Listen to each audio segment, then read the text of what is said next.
Bonjour à tous, je suis Kylian Marlier, votre trader formateur. Bienvenue dans cette nouvelle vidéo dans laquelle on va voir ensemble quelle unité de temps utiliser lorsqu'on va faire du price action. Le price action est une stratégie super bien, sauf qu'elle est super difficile. En fait, le price action, c'est la maîtrise à l'état pur de la stratégie et du trading. Les indicateurs sont très bien, mais sont un peu trop faciles également. Si vous utilisez une stratégie de moyenne mobile, eh bien, ça va vous dire quand acheter, quand vendre, quand vous positionnez, quand retirer votre position, où mettre votre take profit, où mettre votre stop loss. Vous avez uniquement à vous positionner à un croisement et à supprimer au prochain croisement votre position pour en mettre une nouvelle et refermer lors du prochain croisement, etc. Tout vous est donné. Le problème avec le price action, c'est que vous n'avez aucune possibilité d'utiliser des indicateurs. C'est vraiment le but de cette stratégie. Le price action, c'est vraiment le prix à l'état pur, rien d'autre. On va trader uniquement le prix. Donc vous n'avez pas d'indication qui vous dit quand acheter, quand vendre. Vous ne pouvez pas non plus savoir quand couper votre position, où mettre votre take profit, où mettre votre stop loss. C'est ça qui est difficile dans le price action. Cependant, on va avoir des indications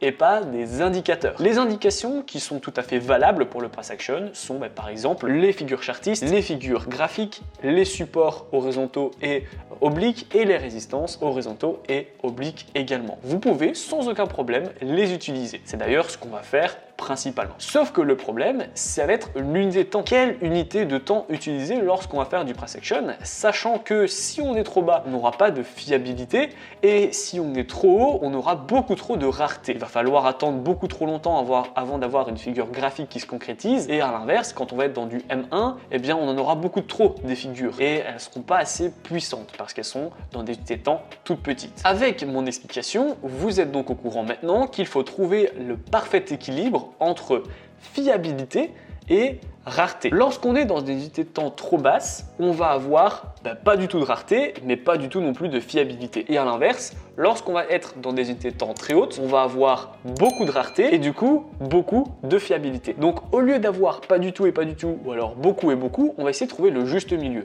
Entre pas trop de rareté, mais beaucoup de fiabilité. C'est ce ratio-là qu'on va aller chercher grâce à ces unités de temps pour le price action. D'abord, une petite parenthèse, sachez que toutes les unités de temps sont bonnes. Vous pouvez très bien faire du price action en M1, en M5, en D1, en W1. La plupart des unités de temps qui sont émises par votre plateforme, par votre broker, sont compatibles avec le price action sans aucun problème. Maintenant, moi, je vais vous donner une unité de temps qui est pour moi la meilleure, la plus équilibrée parmi toutes les autres unités de temps. Cette unité de temps, ça va être le H1, que vous pouvez du coup utiliser si vous faites de l'intraday et du day trading. Le swing trading, ça va être un petit peu trop court et le scalping, un petit peu trop long, évidemment. Donc, vous avez deux stratégies qui collent parfaitement à cette unité de temps H1. Pour moi, H1, elle est pas trop rare et elle est plutôt fiable. H1, on est quand même encore dans, on va dire, la fin de la tranche des petites unités de temps. Donc, on va avoir, pas trop de rareté. On va quand même avoir de la fréquence. Et on commence à être dans le début des longues unités de temps. Du coup, on va commencer à avoir de la fiabilité également. Et c'est pour ça que c'est ce juste milieu entre fiabilité et rareté qui me fait vous donner cette indication suivante. Pour moi, si vous faites du price action, utilisez le H1 pour rentrer, évidemment.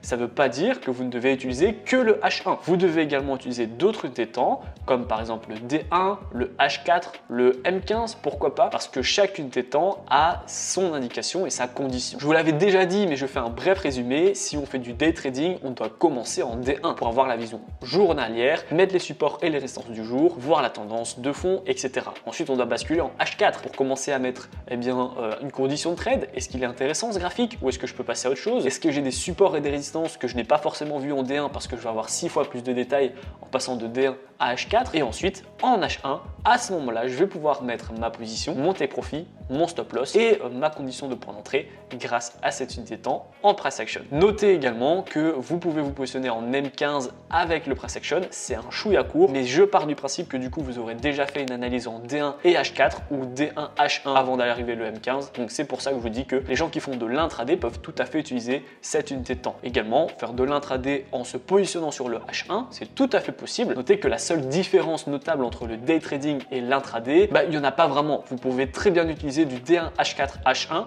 autant pour le day trading que pour l'intraday. La seule différence, eh bien, elle va être au niveau de vos objectifs. On va avoir des take profit et des stop loss plus resserrés, étant donné qu'on veut une position plus rapide tout simplement. Donc voilà, pour conclure cette vidéo, je vous donnerai cette unité de temps, le H1, c'est pour moi la plus équilibrée, la plus intéressante à utiliser lorsqu'on fait du price action. Dites-moi évidemment en commentaire quelle unité de temps vous utilisez pour votre price action. Je précise l'unité de temps avec laquelle vous vous positionnez et non pas vous analysez au tout début. J'attends également votre retour pour me dire si vous faites du bon price action ou si vous avez encore des difficultés. Si vous avez encore des difficultés, pas de souci. Vous allez retrouver dans la description, c'est le tout premier, ma formation totalement gratuite qui vous permet de faire vos premiers pas et vos premiers gains dans le monde du trading. Avoir une succession de vidéos, comment créer un compte sur une plateforme ergonomique. C'est super important lorsqu'on veut débuter et surtout lorsqu'on fait du price action, il nous faut une plateforme qui est lisible et qui est ergonomique pour vous débutants. Ensuite, on va voir ensemble des indicateurs. C'est quand même super important de voir comment les indicateurs fonctionnent, pour vous dire quand acheter, quand vendre, quand mettre une position et la couper. Je vais également vous donner des stratégies de trading. Là aussi, c'est pour les débutants.